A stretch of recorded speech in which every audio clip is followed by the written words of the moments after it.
Selamat pagi Indonesia, selamat pagi Nusantara, salam buat Indonesia dari Sabang sampai Merauke, dari Miangas sampai Pulau Rote, dan kepada semua yang bisa dijangkau oleh YouTube ini. Selamat pagi bapak-bapak, ibu-ibu, saudara-saudari kekasih, opung, kakek, nenek, ya, oma, opa, engku, dan lain sebagainya. Abang-abang, udah, bapak tua, ya, semualah ya, semua. Yang pagi ini juga saya mau berkata kepada keluarga-keluarga saya sehat-sehat, semua kami sehat-sehat. Harapan saya kita semua sehat-sehat. Jadi kalau mau melihat saya pagi di YouTube bisa ya, dan malam. Tuhan Yesus memberkati. Ya, puji nama Tuhan. Hari ini kita membuka Matius 5 ayat yang ke-48. Demikian bunyi firman Allah, karena itu haruslah kamu sempurna sama seperti Bapamu yang di surga adalah sempurna. Saya ulang. Karena itu haruslah kamu sempurna sama seperti Bapamu yang di surga adalah sempurna. Jadi bahwa harapan Yesus Kristus, harapan Bapa di surga itu, harapan Roh Kudus itu, harapan firman Allah bagi kita semua, supaya kita sempurna sama seperti Bapa adalah sempurna. Lalu bagaimana kita bisa menjadi sempurna? Dalam hal apa kita bisa sempurna? Bisakah kita sempurna sesungguhnya dalam kehidupan ini? Dengan kekuatan kita tidak mungkin sempurna. Kita manusia daging, kita manusia yang terdiri darah dan daging, penuh hawa nafsu, penuh godaan, dan dengan kekuatan kita tidak bisa. Dengan kemampuan kita tidak akan mungkin sempurna. Jadi kesempurnaan Bapa itu hanya bisa kita terima ketika kita menerima Yesus dan Juru Selamat kita. Kesempurnaan itu tidak terjadi dalam satu malam, tetapi itu melalui proses yang sangat panjang. Tetapi bila kita bersama dengan Tuhan, bersama dengan Roh Kudus, bersama dengan Yesus, bersama dengan firman Allah, apa yang dikatakan oleh firman Allah ini akan menjadi sempurna. Apa yang dikatakan firman Allah ini, kita harus sempurna sama seperti Bapa adalah sempurna, karena bukan karena kekuatan kita, tapi karena kekuatannya yang dianugerahkan kepada orang-orang percaya yang mengasihi Dia, yang mengasihi Tuhan dengan segenap hatinya. Nah, pertanyaan saya adalah, di dalam hal apa kita perlu sempurna? Yang pertama adalah ada dalam 4 hal yang sempurna. Jadi yang pertama itu adalah dalam holiness, in holiness. Jadi kita sempurna itu di dalam kekudusan. Jadi kalau kita sempurna di dalam kekudusan, maka kita, namanya kudus itu kan murni ya. Tidak bercacat atau tidak bercela. Jadi di dalam kekudusan kehidupan kita ini, dalam 1 Petrus dikatakan, hendaklah kamu kudus sama seperti aku adalah kudus. Tuhan itu kudus. Tidak sedikit pun dosa bisa masuk. Saya orang berdosa. Kita semua orang berdosa. Tapi orang-orang yang menerima Yesus, orang-orang yang mengakui Dia sebagai Tuhan dan Juru Selamat, dan dia percaya kepada Yesus, maka Yesus akan menyucikan mereka dengan darah Tuhan Yesus yang kudus itu. Jadi setiap orang yang mengaku dosanya di hadapan Tuhan, dia disucikan. Dan setiap orang yang menerima Dia sebagai Tuhan dan Juru Selamat, dia diangkat anak. Diberikan kuasa untuk bisa mengalahkan segala sifat-sifat daging ini. Karena sifat daging ini itu perselisihan, pertikaian, percabulan, penyembahan berhala, dan juga pesta pora, caci maki, pertengkaran, perselisihan. Itu bukan perbuatan-perbuatan kudus, itu perbuatan daging. Belum lagi mata kita ini yang suka melihat-lihat bisa tidak kudus. Panca indera kita ini bisa tidak kudus dibuatnya. Karena apa? Ya, itu tadi. Karena keinginan kita adalah keinginan daging. Tetapi ketika kita bersama dengan Yesus, kita diberikan yang namanya self control. Buah roh itu salah satunya engratia. Engratia itu adalah pengendalian diri. Jadi kita diberikannya roh pengendalian diri supaya apa? Kita bisa hidup kudus. Kita tidak lagi melakukan keinginan daging kita, keangkuhan hidup kita, atau keinginan mata kita, tetapi kita melakukan kehendak Bapa. Nah, orang-orang yang melakukan kehendak Bapa itu kan adalah orang-orang yang hidup dalam kekudusan, yang menjaga dirinya dari hal-hal yang merusak, tapi melakukan hal-hal yang dikehendaki oleh Bapa. Jadi yang pertama itu saya katakan kita sempurna di dalam in holiness. Jadi kekudusan Allah itu penting dalam kehidupan kita, supaya setiap tindak tanduk kita, perbuatan kita, tutur kata kita, semualah tubuh kita ini, apa yang diperbuat oleh tubuh kita ini, apa yang diperbuat oleh kehidupan kita, itu betul-betul berasal dari Tuhan. Hati ini perlu dijaga. Kalau ada orang mengatakan aku hidup kudus dengan bertapa, itu tidak mungkin.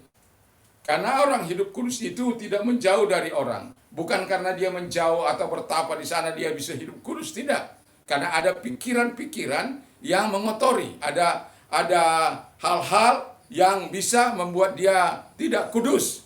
Dan justru di tengah-tengah kehidupan inilah kekudusan kita itu bisa dibuktikan. Satu contoh, kalau orang ada perokok ganja di depan kita, apakah kita mau ikut merokok ganja? Dulu beberapa tahun yang lalu, ketika ada kafe di samping rumah saya, kadangkala saya melihat lintingan-lintingan ganja itu di depan rumah saya. Itu sangat tidak menyenangkan. Ya, jadi tetapi bagi orang-orang yang menjaga kehidupannya kudus, nggak peduli mau orang apa lakukan itu, yang penting dia tetap menjaga hatinya murni dengan Tuhan, kudus dengan Allah, perilakunya kudus di hadapan Allah. Jadi setiap kehendak kita, setiap perbuatan kita, setiap behavior kita, perilaku kita harus menunjukkan kekudusan Tuhan. Karena apa? Tuhan itu kudus. Kita juga bisa berkata-kata membuat kita tidak kudus. Kata-kata kita caci maki, sumpah serapah, tipu daya, tipu muslihat, dan lain sebagainya. Jadi kita bisa sempurna di dalam kekudusan. Yang kedua, kita bisa sempurna kalau kita ada in character. Jadi dalam karakter kita, dalam sifat kita, ya. Jadi sifat-sifat yang tidak memuliakan Tuhan. Satu contoh, marah yang meledak-ledak, ya. Itu tidak bisa kita terus pertahankan. Jadi kita harus mendemonstrasikan yang namanya perbuatan moral, ya. Itu ya, kita melihat orang sangat mudah sekali terpengaruh dalam tindakan-tindakan amoral, ya, yang tidak bermoral. Satu contoh, orang diajak memperkosa bersama-sama beramai-ramai, kok gendeng itu loh, kok ada orang yang mau. Tapi ya itu karena sudah karakternya itu karakter jahat, bukan karakter orang baik, bukan karakter orang benar. menipu bersama-sama, ya. Itu perbuatan tingkah laku yang tidak baik itu. Jadi kita sebagai orang yang percaya, kita harus mendemonstrasikan apa yang disebut karakter yang baik dari Tuhan. Tuhan mengatakan, satu contoh, menolong orang, itu moralnya baik. Misalnya ada orang tua, ya, kalau kita misalnya di satu tempat duduknya, misalnya kita lihat orang tua berdiri, lalu kita sebagai orang muda itu membiarkan orang tua itu berdiri, tentu tidak enak, ya. Jadi kalau saya misalnya naik pesawat, itu kan kadangkala orang-orang itu full, ya. Kalau saya melihat orang tua dia berdiri, saya akan lebih baik, ya, saya yang berdiri, orang tua itu duduk. Karena apa? Tidak elok dilihat orang kalau walaupun itu hak kita sudah duluan duduk di situ. Tapi yang namanya kita memiliki moral yang baik, ya kita harus mendahulukan yang tua. Karena itu penghargaan kita, hormat kita kepada orang tua.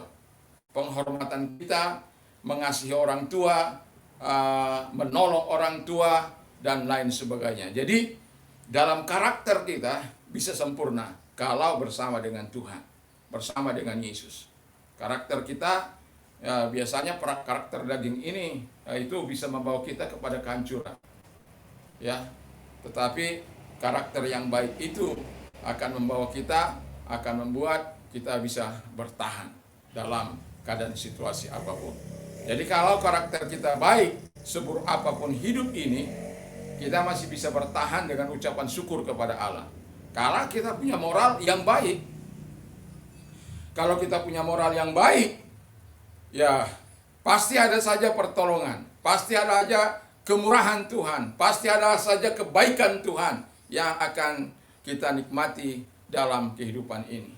Yakin dan percayalah, Tuhan yang kita turuti, yang kita mau seperti Dia, seperti Yesus, tentu Dia akan juga menolong kita dalam banyak hal. Bahkan kan sudah pernah saya katakan, carilah dahulu kerajaan Allah dan kebenarannya, maka semuanya akan ditambahkan kepadamu. Jadi orang-orang bermoral baik itu, ya, yang dilakukan itu, yang dicarinya itu adalah bagaimana bisa menyenangkan hati Allah, bagaimana bisa memuaskan hati Allah. Sehingga dengan kepuasan hati Allah itu, dengan senangnya hati Allah itu, yang dapat menilai kita benar atau tidak, siapa? Apakah anak kita, istri kita? Tidak, Tuhan. Kita dengan Tuhan. Jadi ketika karakter kita terbangun atas kebenaran firman Allah, makanya firman Allah katakan, carilah dahulu kerajaan Allah dan kebenarannya. Jadi karakter kita itu berdasarkan kepada perbuatan-perbuatan atau moral dari hal-hal yang bernilai, yaitu firman Allah sendiri. Kerajaan Allah itu sebabnya dikatakan cari kerajaan Allah itu. Karena penting bagi kita untuk terus hidup dalam karakter yang benar. Kalau semua kita hidup dalam kekudusan, hidup dalam karakter yang benar, aman tentram negeri ini. Gak ada pemberontak seperti teroris yang nama baru buat KKB Papua. Tidak ada orang-orang yang saling berkelahi. Tidak ada orang yang saling merugikan satu dengan. Kalau kita sempurna dalam karakter, dalam kekudusan dan dalam karakter kita, tentu akan semua menjadi jauh lebih indah. Tidak akan ada banyak orang-orang yang tersesat, yang melakukan kejahatan demi kejahatan. Kalau semua berada dalam kekudusan dan karakter yang sesuai dengan kehendak Allah. Moralnya baik, sesuai dengan apa yang dikehendaki oleh Tuhan. Jadi perilakunya sesuai dengan kebenaran, sesuai dengan nilai-nilai kerajaan Allah. Value kehidupannya sesuai dengan nilai-nilai yang dibangun oleh Yesus Kristus itu. Jadi kalau Anda mengikuti kisah Yesus dari awal dia datang sampai dia naik kembali ke surga, tidak ada dosa yang dilakukannya. Justru dia mati karena dosa-dosa dan pelanggaran kita. Itu karena kasihnya kepada kita, karena cintanya. Dia difitnah sebagai pelahap, dia pemabuk, dia dibilang gereji, dia kuasanya berasal dari setan dan lain sebagainya. Tapi bagi Yesus nggak ada masalah itu, mau kamu bilang apapun nggak ada masalah. Dan dia nggak pernah membalas caci maki dengan caci maki. Karena apa? Dia punya karakter yang luar biasa. Dia punya nilai-nilai hidup itu bukan dari dunia ini, tapi dari sorga. Itu sebabnya dia bisa menjadi teladan kehidupan kita dan sekaligus menjadi Tuhan dan juru selamat orang-orang yang percaya kepadanya. Lalu yang ketiga adalah sempurna di dalam istilahnya dalam kedewasaan, maturity, in maturity. Sempurna kita perfect in maturity. Tadi perfect in holiness, perfect in maturity, and perfect in character. Yang ketiga, perfect in maturity. Maturity itu adalah kedewasaan. Anda tidak akan bisa mengalami kedewasaan rohani langsung dari sekejap mata, tidak bisa. Sama dengan proses anak itu, dari dia bayi, dari beranjak kepada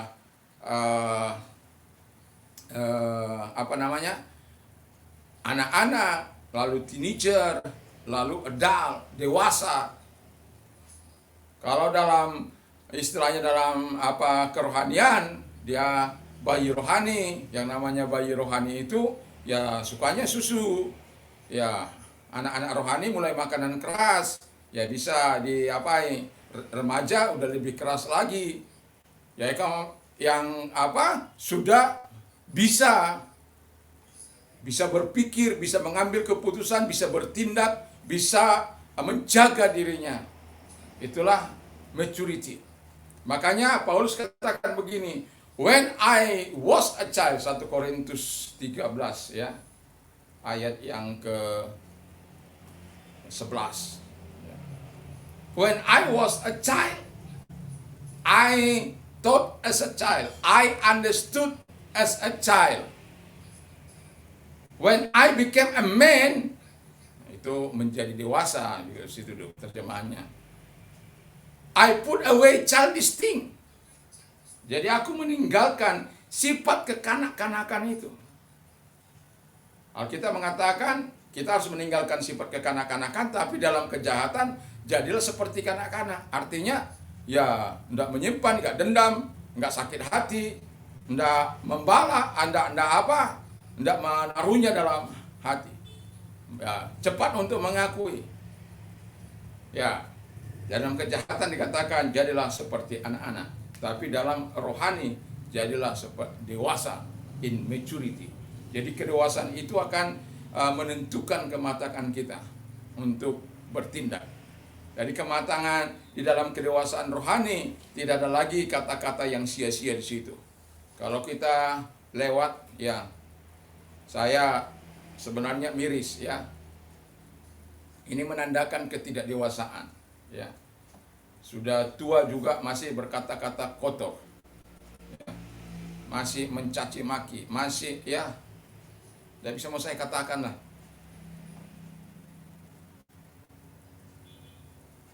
Apakah ini gejala-gejala akhir zaman, orang-orang yang tidak tahu berterima kasih, orang-orang yang tidak suci, pemberontak, orang-orang yang lebih menyukai hal-hal yang jahat daripada hal-hal yang dikehendaki oleh Tuhan? Apakah sudah tahap di situ? Memang kalau kita melihat situasinya, ya sudah banyak orang tidak tahu berterima kasih, walaupun sudah dilakukan yang tidak tahu berterima kasih, tidak hidup suci, garang, biadab, tukang hujat, tukang fitnah, wah macam-macam lah itu. Tetapi sebagai orang yang dewasa rohani, tidak boleh. Kalau Yesus katakan tidak boleh membalas yang jahat dengan yang jahat, dia harus tidak boleh. Kalau Yesus katakan engkau mengasihinya, harus kita lakukan, karena kita berbeda. Ketika kita mengalami kedewasaan rohani itu, maka perilaku kita, tindakan kita, perkataan kita harus sesuai dengan kebenaran. Itu namanya dewasa secara rohani. Mengambil keputusan-keputusan, bukan keputusan-keputusan yang dilandasi dengan motivasi-motivasi yang tidak baik. Namanya dewasa rohani. Dan ketika ada laporan-laporan masuk yang belum tentu juntrungannya, ya tidak langsung percaya saja begitu. Tapi dia menyaring, karena apa maksud orang ini? Apa manfaatnya bagi saya untuk hal seperti ini? Jadi dia mulai menyaring dan mengambil keputusan untuk tetap stay di dalam kebenaran firman Allah, untuk tetap tinggal di dalam apa yang dikehendaki oleh Allah. Jadi dulu ya waktu saya jadi sekum, ketika ada persoalan yang timbul di tengah-tengah pelayanan kami, biasanya saya itu lebih suka untuk mendengar kedua belah pihak. Ya, karena apa? Karena kita tidak bisa berdiri mendengarkan yang satu. Pastilah setiap orang punya sisi yang tidak, yang baik menurut mereka. Tentu di sana juga, dari pihak sana juga pasti. Nah, sebagai orang yang berada di jalur kepemimpinan, maka kita tidak bisa mengambil keputusan yang berdasarkan apa kata orang. Tidak bisa. Kita harus turun ke bawah. Kita mengambil kesimpulan yang betul-betul berdasarkan fakta-fakta yang ada. Sehingga setiap keputusan kita tidak bisa diganggu gugat. Ya, terkecuali misalnya satu contoh, itu orang menikah lagi. Di dalam gereja Pantekosta kan, menikah lagi itu menikah 2 kali itu. Sama itu dengan zina. Ya. Jadi itu enggak apa lagi, kalau sudah kita tahu dia menikah, ya kalau saya dulu saya datangi, memang betul ada istrinya benda gitu. Udah setelah itu pecah. Enggak ada lagi 1, 2, 3. Enggak ada lagi itu. Ya, karena kita mengalami kedewasaan rohani. Yang paling apanya lagi, yang paling besok pagi mau saya lantik, tiba-tiba saya mendengar pernyataan yang tidak baik. Loh, orangnya sudah ada di depan saya. Besok pagi saya akan lantik.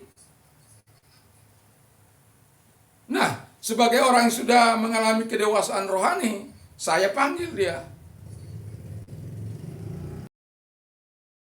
Saya bilang, Ibu, saya mendengar begini-begini, apakah itu benar? Ya harus tanya dia. Ya jadi, to the point. Ya setelah dia katakan, ya benar, ya mohon maaf, saya tidak bisa melantik. Besok pagi saya tidak bisa menangis. Ya memang, ya kadangkala kita, ya namanya organisasi yang harus bertumbuh dalam kebenaran. Kalau kita justru mendukung hal-hal yang tidak benar, ya di mana kedewasaan rohani kita, apalagi dalam tahap pimpinan, ya nggak bisa lah. Ya makanya orang-orang yang ada dalam garis kepemimpinan itu adalah harusnya orang-orang yang dewasa rohani, sehingga ketika ada gejolak-gejolak, ya betul-betul ditirasakan secara tindakan rohani. Saya mengambil satu sikap kehidupan dalam pelayanan ini. Kalau saya, jabatan yang saya pegang, yang saya emban, menjauhkan saya dari kasih Tuhan, maka saya lebih baik keluar dari jabatan itu. Dan saya lakukan itu. saya kerjakan. Karena apa? Karena berdamai itu baik, kata firman Allah. Berdamai itu kalau orang dewasa rohani, ya kalau dia masih manusia daging ya nggak mau. Egonya naik. Tapi orang-orang yang dewasa rohani, loh, tujuannya kan mau menyenangkan Allah, tujuannya kan mau memuliakan Allah. Bukan untuk memuliakan saya, bukan untuk kehebatan saya. Apa sih arti jabatan sekum itu? Yang banyak diperebutkan orang, bahkan rela membayar. Apa sih bagi saya, apa sih jabatan itu?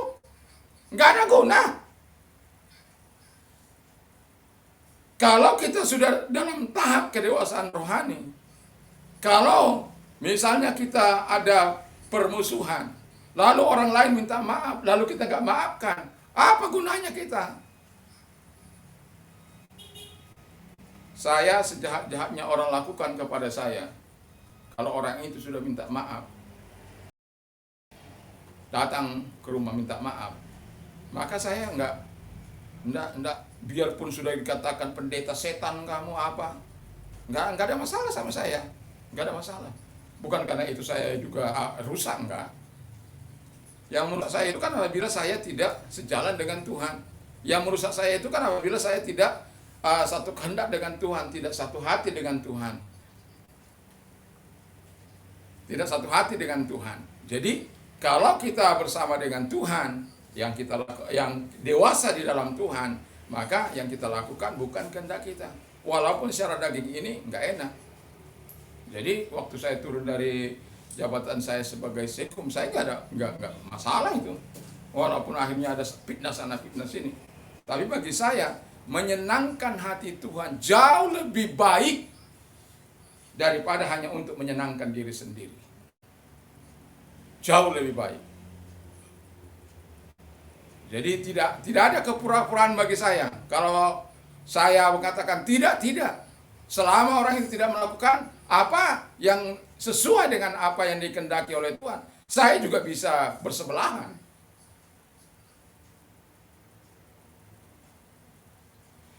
Jadi dewasa rohani itu penting. Lalu yang terakhir adalah sempurna, perfect in, ya, perfect in love. Jadi perfect in holiness, perfect in character, perfect in maturity, and perfect in holiness. Perfect in love. Jadi tujuan yang terbesar dari kita kalau kita mengasihi Tuhan, menyukakan hati Tuhan, dan itu ada standarnya tadi dari kekudusan itu. Makanya kalau kita mengasihi Tuhanlah dari hati yang suci. Karena kalau kita mengasihi Tuhan dari hati yang suci, saya yakin dan percaya hidup kita ini akan mengalami sukacita dari Tuhan. Walaupun mungkin sedang badai sedang datang, kesulitan sedang datang, bencana sedang datang, kita tetap mampu mengasihi Tuhan dalam situasi dan kondisi apapun dari hati yang paling suci.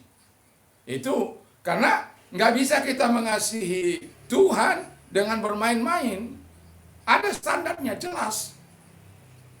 Jadi kalau kita mengasihi sesama kita ada standarnya. Dari apa? Dari hati yang suci. Supaya tidak ada kepura-puraan, kemunafikan, sandiwara, dan lain sebagainya. Tidak ada kasih kaleng-kaleng di situ, kasih abal-abal di situ, nggak ada. Kalau kita nggak suka ya nggak suka. Kalau kita mengasihi ya mengasihi. Ya tentu ada kita nggak suka dari perilaku orang. Orangnya nggak perlu kita benci, tapi perilakunya perlu kita benci, sikap hidupnya perlu kita benci. Ya jadi ya mengasihi Tuhan. Lalu mengasihi dalam yang apa lagi? Dengan hati nurani yang murni. Udah suci, murni, nggak ada motif-motif lain di situ. Ya yang penting aku sudah hidup, aku berterima kasih pada Tuhan dengan segala hati yang ekspresi yang baik dan benar itu. Jadi kasih kita kepada Tuhan begitu, kasih kita kepada sesama juga begitu. Karena apa? Ya Tuhanlah yang bisa menilai. Tuhanlah yang bisa menilai kehidupan kita. Kita tidak bisa menilai kehidupan kita sendiri. Kalau kita menilai, kita tetap mengatakan kita baik. Tapi kalau kita Tuhan melihat standar Allah, sebenarnya kita mengatakan kalau bukan Tuhan, kita ini nggak ada apa-apanya. Nggak akan bisa sempurna dalam kekudusan, nggak bisa sempurna dalam karakter, nggak bisa sempurna dalam kedewasaan rohani, nggak akan bisa itu. Lalu dewasa sempurna dalam kasih, nggak bisa. Kita sempurna dalam kasih itu ketika kita mengasihi dengan kasih yang suci. Kalau kepada Allah dikatakan dalam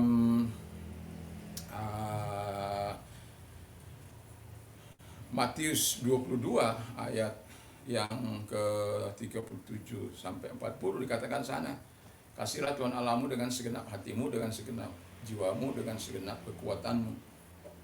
Kasihlah sesamamu seperti dirimu sendiri. Jadi jelas di situ.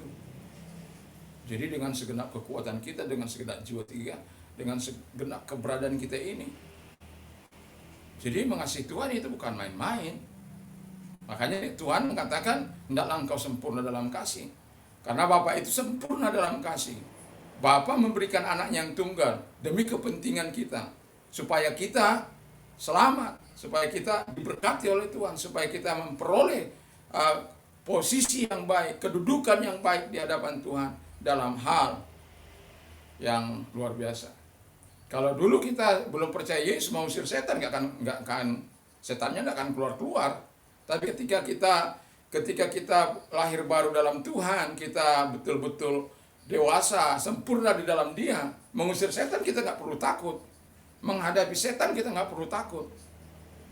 Ya, karena saya sudah banyak kali menghadapi banyak setan. Ya, saya nggak pernah takut. Karena apa? Yesus itu menyertai kita. Aku telah memberikan kuasa kepadamu. Percaya itu.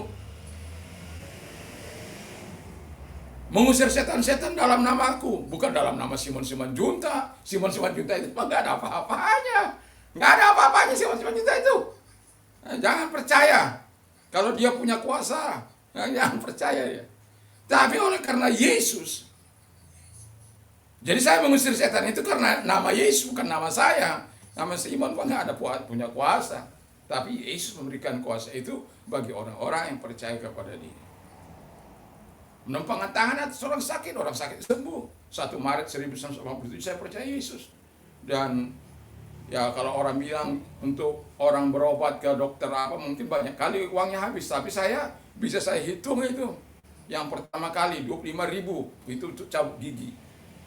Itu karena istri saya paksa waktu itu baru menikah. Ya karena baru menikah ya akhirnya tapi setelah saya mau makan obat itu, nggak sanggup kuasa aku untuk menolong engkau. Dan sejak saat itu sampai sekarang, kalau saya sakit tinggal dalam nama Simon, sakit, keluar sakitmu. Ya, tumpang tangan.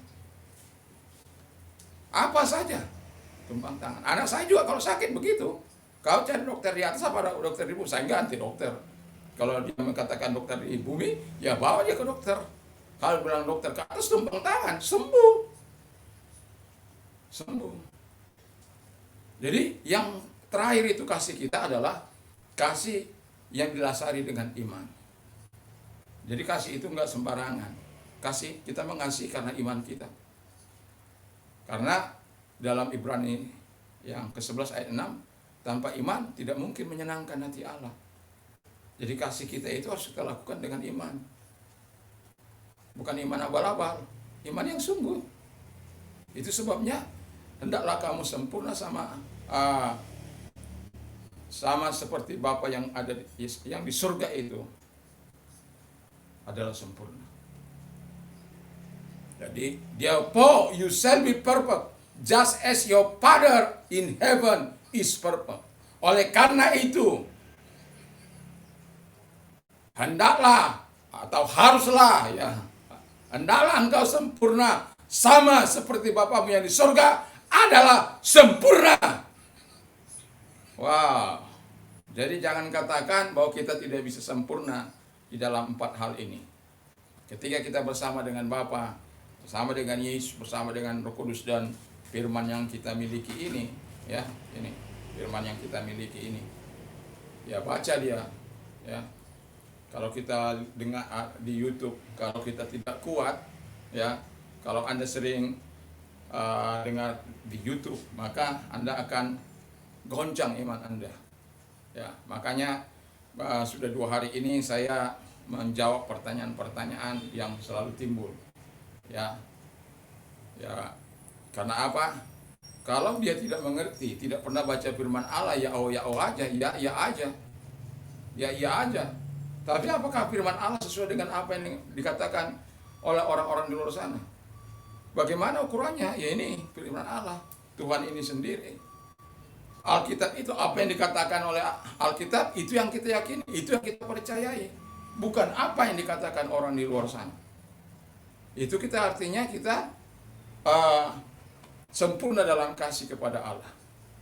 Sempurna dalam kasih kita kepada Allah. Karena kita dasari dengan tadi hati yang suci, kasih kita dengan hati yang suci, lalu dengan nurani, hati nurani yang baik, lalu yang ketiga itu dengan iman. Kalau itu ada dalam kehidupan kita, yakin dan percayalah kesempurnaan yang Bapa katakan itu akan menjadi bagian kita. Karena Tuhan punya kepentingan bagi setiap kita untuk bersama-sama dengan Dia di surga yang mulia sana.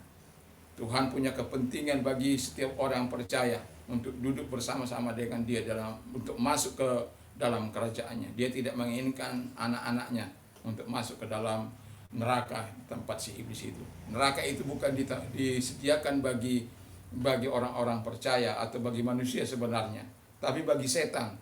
Tapi orang-orang yang mengikuti setan pada akhirnya harus masuk ke sana karena mengikuti setan. Nah, orang-orang yang mengikuti setan ya masuknya ke neraka. Dan orang-orang yang percaya ya masuknya pada kerajaan Allah Bapa di surga. Dialah raja yang memerintah, dialah Tuhan juru selamat kita. Jadi kalau Allah katakan, firman Allah katakan, Yesus mengajarkan ini dalam khotbah di bukit, hendaklah kamu sempurna sama seperti Bapamu yang ada di surga adalah sempurna. Itu bukan kata belaka, tapi Dia sudah menyediakan semua yang terbaik bagi kita, agar kita betul-betul punya standar. Walaupun tidak terjadi, saya katakan kesempurnaan kita itu tidak terjadi dalam satu malam atau sekejap atau tiba-tiba, tidak. Melalui proses yang panjang, kita harusnya mengerti apa itu yang diharapkan Tuhan itu, sehingga kita bisa sempurna di dalam kekudusan itu, kita bisa sempurna dalam karakter itu, kita bisa sempurna dalam kedewasaan itu, dan kita bisa sempurna di dalam kasih itu. Tuhan Yesus memberkati kita semuanya. Mari kita tunduk kepada dan kita berdoa. Terima kasih Bapa di surga, kami bersyukur secara manusia, kalau kami pikir dengan keadaan kami sebagai manusia, maka kami tidak akan bisa sempurna. Tetapi kami yakin dan kami percaya bahwa ketika kami berada bersama dengan Tuhan, kami hidup bersama dengan Tuhan, kami hidup bersama dengan Roh Kudus dan firman-Mu, kami yakin dan percaya apa yang Kau katakan itu sempurna. Karena Bapa adalah sempurna, itu akan bisa terjadi. Karena bukan karena kuat gagah kami, tapi adalah pertolongan Bapa di surga melalui Yesus Kristus, Roh Kudus dan firman-Mu yang Kau telah berikan bagi kami. Terima kasih Bapa, terima kasih Roh Kudus. Kami bersyukur dalam nama Yesus. Dan kami berdoa bagi para pemimpin kami, Presiden dan Wakil Presiden, Tuhan berkati. Dan para pejabat menteri, Tuhan berkati. Juga Tuhan Yesus, Gubernur, Wali Kota, Bupati, Camat, Lurah, RT, RW, semuanya diberkati oleh Tuhan. Jauhkan dari kami pemimpin yang intoleran, yang radikal, yang hanya memaksakan kehendaknya sendiri dan tidak mau mendengarkan suara rakyat. Jauhkan itu pemimpin dari kami, orang-orang seperti itu. Tapi diberikan kami pemimpin yang betul-betul berpihak kepada kepentingan rakyat, sehingga tidak ada atas nama apapun para pemimpin mengambil kutipan-kutipan atau pungutan-pungutan liar di dalam kepemimpinan mereka, apalagi suap dan lain sebagainya. Tuhan, lakukan itu daripada pemimpin kami, dari Sabang sampai Maroke, dari Miangas sampai Pulau Rote, dan gereja-gereja Tuhan Aras nasional, gereja-gereja Tuhan kami serahkan dalam tangan Tuhan, dan semua yang ada di dalamnya. Tuhan memberkati pimpinannya juga, memberkati gereja Pantai Kosta juga kami serahkan dalam tangan Tuhan. Tuhan memberkati. Biarkan kasih dan kuasa-Mu menyertai, biarkan rahmat-Mu menyertai. Nama-Mu kami puji. puji, kami muliakan. Terima kasih Bapa di surga, dan yang sakit, Yesus sangat peduli terhadap engkau, tidak peduli dalam keadaan apapun. Yang saat ini mendengarkan doa ini, Anda perlu terus dibangun dalam kebenaran-kebenaran firman Allah. Ketika Anda sakit, mungkin itu stroke, atau kanker, atau tumor, atau jantung, atau TBC dan lain sebagainya, sakit apapun, Yesus mengasihi Anda. Kalaupun dokter katakan dokter sudah angkat tangan, mungkin dokter sudah katakan kita berusaha, ya selanjutnya terserah Tuhan. Tuhan bisa melakukan sesuatu yang baik bagimu. Tuhan bisa melakukan sesuatu yang luar biasa bagimu, agar Tuhan dimuliakan. Sekarang taruh di tempat yang sakit, terimalah dengan iman. Di dalam nama Yesus Kristus, segala sakit penyakit, mereka yang menaruhkan tangannya di tempat yang sakit, aku perintahkan saat ini segala sakit penyakit, cancer kah itu, batuk kah itu, tumor kah itu, stroke kah itu, jantung koroner kah itu, atau jantung, sakit jantung apapun itu, Tuhan dalam nama Yesus sembuh. Buta melihat, tuli mendengar, bisu berkata-kata, lepra tahir, segala sakit penyakit dan kelemahan sembuh dalam nama Yesus. Terima kasih Tuhan. Sahabat-sahabat kami, gereja-gereja Tuhan dimanapun ada, Tuhan memberkati. Diberkati kami seluruh sidangnya Tuhan. Tuhan memberkati kami semuanya. Biarkan kami semakin dekat kepada Tuhan, semakin sempurna di hadapan Tuhan dari hari ke hari. Seperti Paulus katakan, manusia badani kami boleh merosot dari sehari ke sehari, tapi manusia batinnya kami diperbaharui dari sehari ke sehari menuju kepada kesempurnaan sama seperti Yesus. Tuhan, terima kasih, kami bersyukur dalam nama Yesus, haleluya, amin. Tuhan Yesus memberkati. Damai sejahtera Allah yang melampaui segala akal akan memelihara hati dan pikiran kita, dan berbahagialah orang yang mendengarkan firman Allah serta menyimpannya dan melakukan dalam hidupnya. Dibantu mulai dari pendengaran firman Kristus. Apa saja yang ingin orang lain lakukan kepadamu, lakukan jugalah demikian. Ingat, Allah akan mencukupi segala kebutuhanmu di dalam kekayaan dan kemuliaan dalam Kristus Yesus.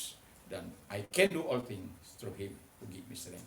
Segala perkara dapat kutanggung di dalam Dia yang berikan kekuatan bagiku. Shalom, Tuhan memberkati. Amin.